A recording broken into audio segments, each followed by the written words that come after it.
Hi, this is Adriana Messer, and welcome to Work Within a Structured Counselling Framework, Session 2, the Counselling Process. So in this PowerPoint, we're going to be looking at the importance of having a structured counselling process as a means of establishing rapport and a genuine relationship with our clients, being able to invite the client to share their concerns and story, assessing or defining the presenting issues, identifying and setting therapeutic goals with clients, choosing appropriate interventions and responses, and then terminating in an appropriate manner and organising a follow-up. So there are different frameworks and ideologies on how to structure a counselling session, but we're guided by Geldart and Geldart's counselling process model, looking at these different phases. And as you can see, we can conceptualize the process as a circular process, commencing with engagement, inviting the client to share their story, completing an assessment of the presenting issues, goal setting, formulating an intervention that's appropriate, and then terminating. The most important thing to remember about the counselling process is that each phase is equally as important as one another. And so beginning your counselling session with a client is just as important as terminating that session in a skilled manner.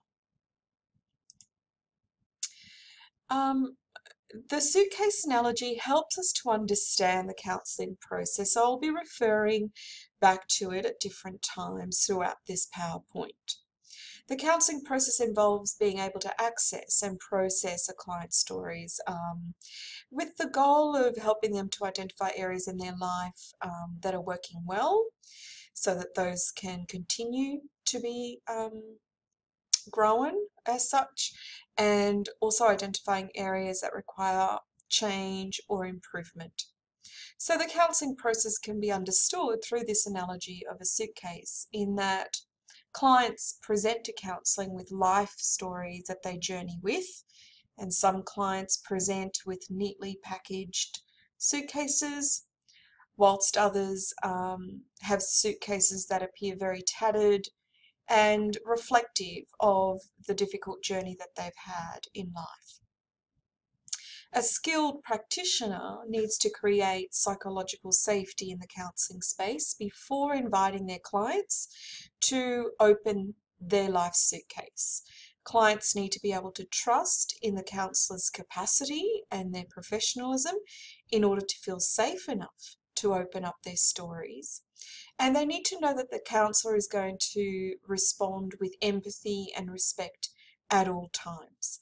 That's why it's so important for us as practitioners to develop self-awareness so that we can keep our personal biases and prejudices in check, which allows us to suspend judgment and to hold the space for another person who's quite distressed. The counsellor needs to demonstrate this ability to hold the client's story by using a range of micro-counselling skills, and we'll look at those in more detail in another PowerPoint. Clients will often fear accessing and processing aspects of their story because of shame, embarrassment, fear of failure, and also rejection by the counsellor. So together with the client, you work on making sense and meaning of different aspects of their story and exploring options that perhaps the client hasn't considered. It's critical that at the end of each counselling session, the counsellor completes a check-in with the client to ensure that they're feeling okay about transitioning out of the session back into their world. So closing the suitcase is a process in itself that requires the counsellor to offer the client a sense of containment and safety. So in a sense, the beginning of the counselling process, that opening of the suitcase, looking through the suitcase, identifying things that work in a person's life, identifying things that don't work. They might just need to be readjusted, and put back into the suitcase or tossed out of the suitcase is something that requires a high level of safety. And so there has to be a closing of that suitcase so that the client isn't left feeling completely vulnerable, exposed, and unraveling. So let's zoom in on this first phase, which is engagement. Every session will begin with an engagement process, and during this phase it's important to put your client at ease, to build rapport using your attending skills. A safe and calm counselling environment for the session needs to be created, and during this phase you're acknowledging the client's courage in their willingness to open their suitcase and look at their stuff. At all times, the counsellor, again, has to suspend judgment and bias in order to meet the client with acceptance and respect. So during this phase, the counsellor has a duty of care. They need to explain confidentiality and limitations, and also provide the client with informed consent about how they work, their process, so that the client is feeling that they're making an informed decision about their participation in counselling with that practitioner. When we're contracting confidentiality and limitations, it's a way of giving both the counsellor and client clear expectations and boundaries around the work that's going to be undertaken. So it's a way of acknowledging the goals that are going to occur in the format of the session.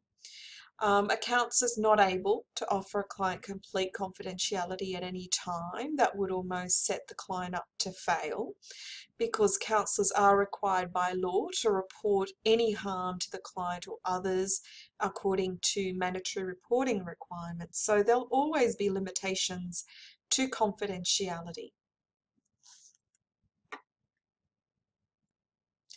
It's important to explain confidentiality and its limitations in a way that doesn't alarm your client or cause them to shut down or disengage. And this is where language comes into play in terms of you building rapport, meeting duty of care, whilst giving your clients very clear expectations around how you manage their information.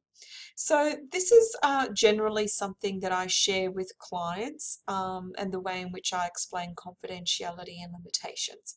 So I might say something like, Jane, before we talk about what's brought you to counselling, and I'm really curious about what's brought you in today, I'd like to explain confidentiality and its limitations. So I want to reassure you that at all times the information you share with me will be respected. However, if at any stage I become worried about your safety or someone else's safety, then we'd need to discuss how to manage that together. So before speaking to anyone else, I would always raise my concerns with you directly, and then we could make decisions about who we might need to inform. So are you comfortable with this? Now, notice the contrast in terms of using the following language, which is more abrupt and coercive, and therefore it wouldn't be very helpful to rapport building or trust building with your client. So a more abrupt explanation might be, Jane, I just need to do some housekeeping, and before we get to your story. So I just want to explain confidentiality and limitations. If at any stage I become concerned that you're unsafe or someone else is being hurt, like there's child abuse, sexual assault, any criminal activity, I'm mandated to report to the authorities, like the police, the Department of Communities, and that's just my obligation in terms of meeting duty of care as a counsellor. Do you feel comfortable with this? So you could imagine in that scenario that any client, their anxiety, which is already present because maybe it's their first time to counselling, would be heightened.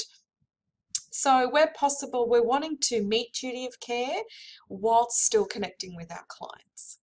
So be mindful of how you use your language to contract confidentiality and limitations in your practice sessions.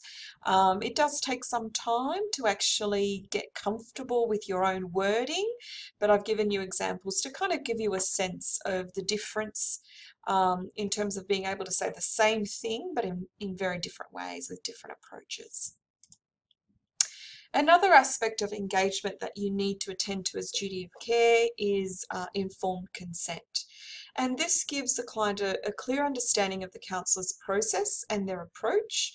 Things that are discussed are your fees, how you pay, punctuality, the session duration, any forms that need completing, whether you take notes or not, how the client's information will be recorded and stored. So generally this must be done in that initial session as a part of your commencement in your first session. So I might give you an example of how I conduct informed consent. I might say something like, Jane, I wonder if it'd be helpful for me just to explain a little bit about how I work so that you're feeling comfortable about who you're seeing. I generally have 50-minute sessions on a weekly basis to start off with, and generally then move to fortnightly or monthly sessions depending on what you need.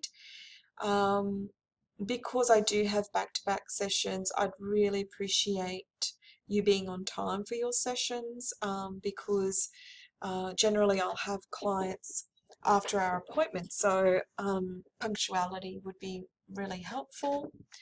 In terms of note taking, you'll notice that I don't take notes during session. I take my notes after session. Of course, if there's any sort of important stuff like contact information, I might scribble that down. And whenever I do take notes, I'll make sure to give you a copy of those.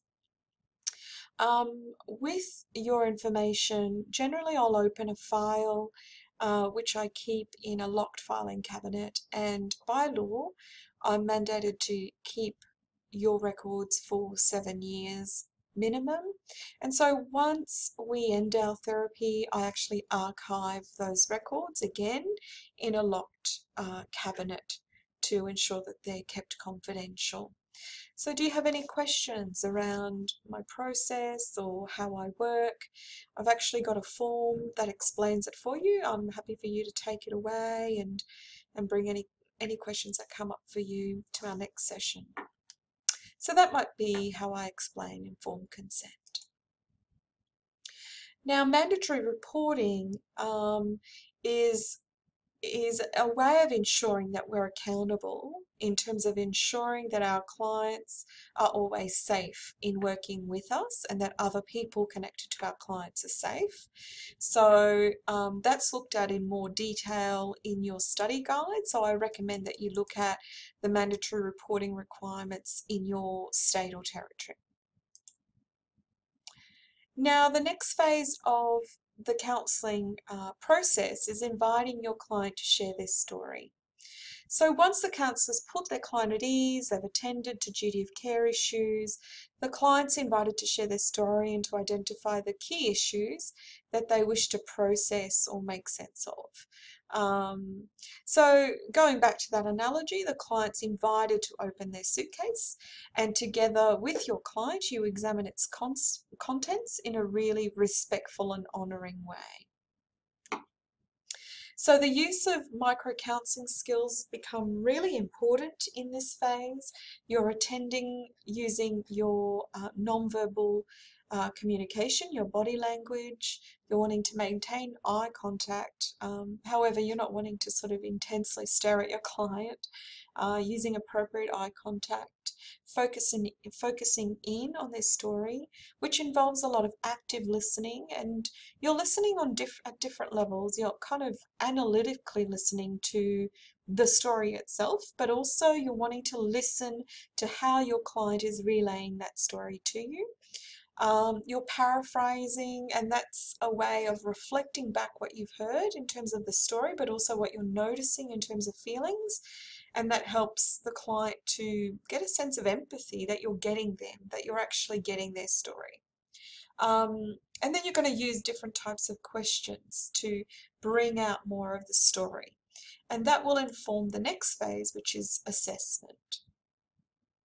So counsellors have this process in which they examine the contents of the suitcase with a client, and effectively they're undertaking an assessment of the client's situation so that they can then go away and formulate appropriate ways to respond, which is called intervention.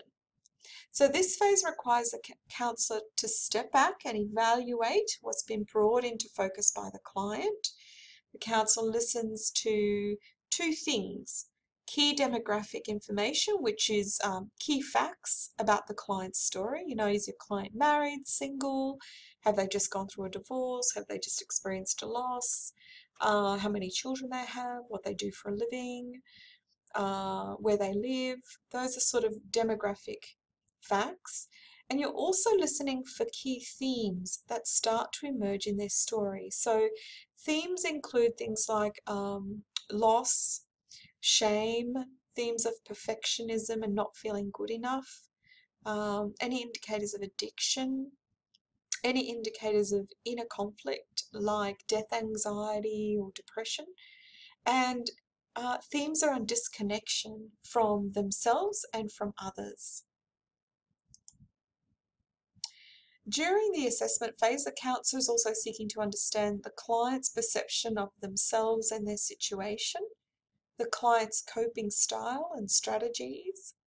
So your client might engage in avoidant pragmatic coping, which means that they might deny or minimize some of the issues that they're facing because it's too painful to look at doing something about their situation. Or they might actually cope by attending to, like actually coming to counselling as a way of coping and attending to issues because they're trying to access support. And that's an adaptive coping strategy.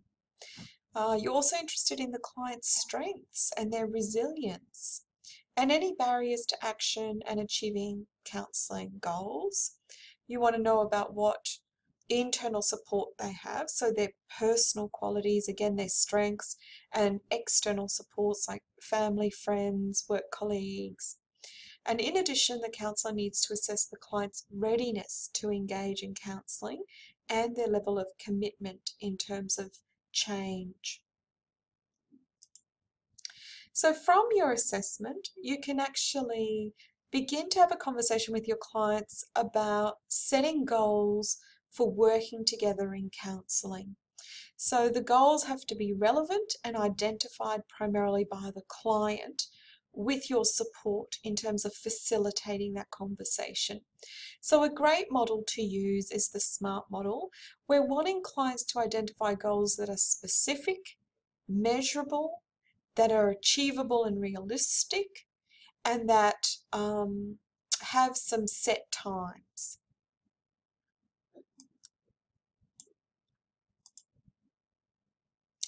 Interventions informed by assessment, so that's why it's incredibly important to have a comprehensive, thorough understanding of the client's situation. And assessment is ongoing. You're not expected to fully understand all the nuances of a client situation in an hour session, the first session. It's an ongoing process, and so your intervention will unfold in terms of meeting the client's specific needs. A skilled practitioner will actually tailor intervention specifically to their clients, as opposed to taking a cookie cutter approach and imposing or superimposing a particular intervention on a client. So intervention aims to improve the client's functioning, to empower them, to help them to develop more adaptive or healthier coping strategies, and to explore different options that perhaps haven't been open to the client or that they haven't considered. Now, there are different types of interventions. Clients present complex, sort of multifaceted situations that require intervention that targets their thinking, so their cognitive functioning, behavioral, so the way they act, and their affect, their feelings, and also interactional, so their relationships as well.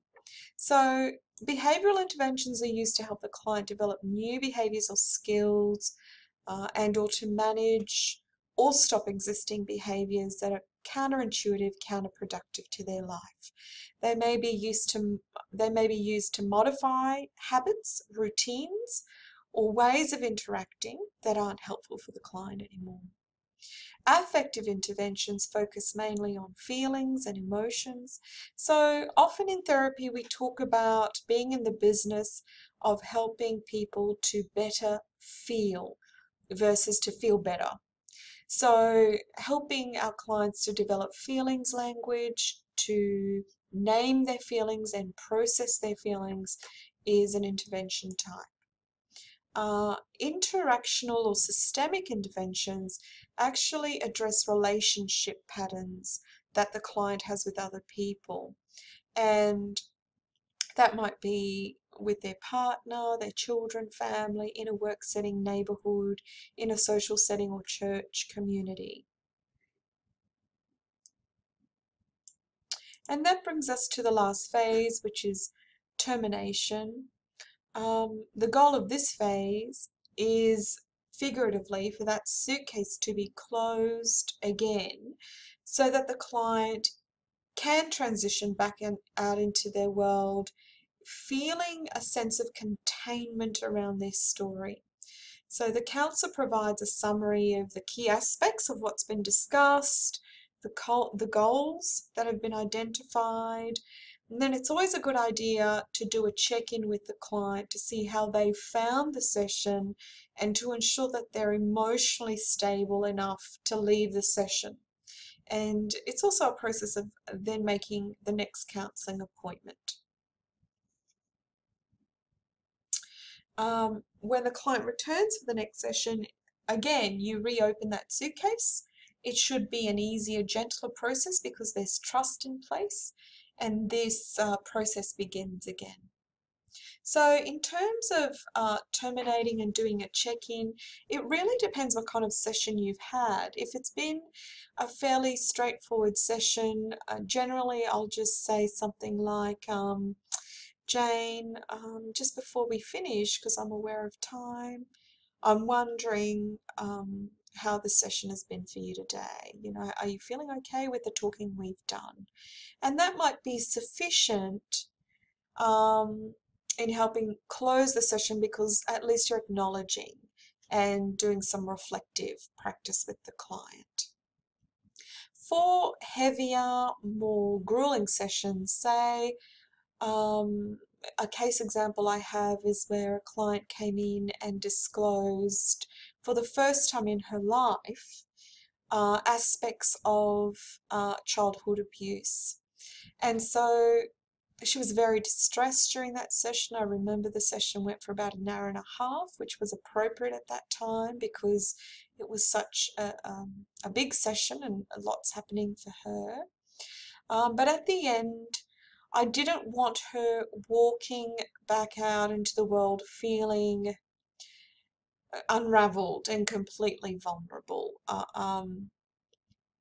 So what I did is I actually took her through a guided visualization where I invited her to picture the most beautiful piece of silk cloth that she could imagine, and to imagine laying it down on the coffee table between us, and that in the center of that cloth we were going to place her story. And even though there were very painful aspects of that story that she didn't like, it was still part of her life journey and story. And then I invited her to fold the corners in of that silk cloth, to wrap that story, and then to imagine a beautiful sash ribbon and to tie that package up, so to speak. And then I gave her a choice about whether to symbolically leave that story behind with me where I would protect and take care of it, or she could take it with her in a safe way.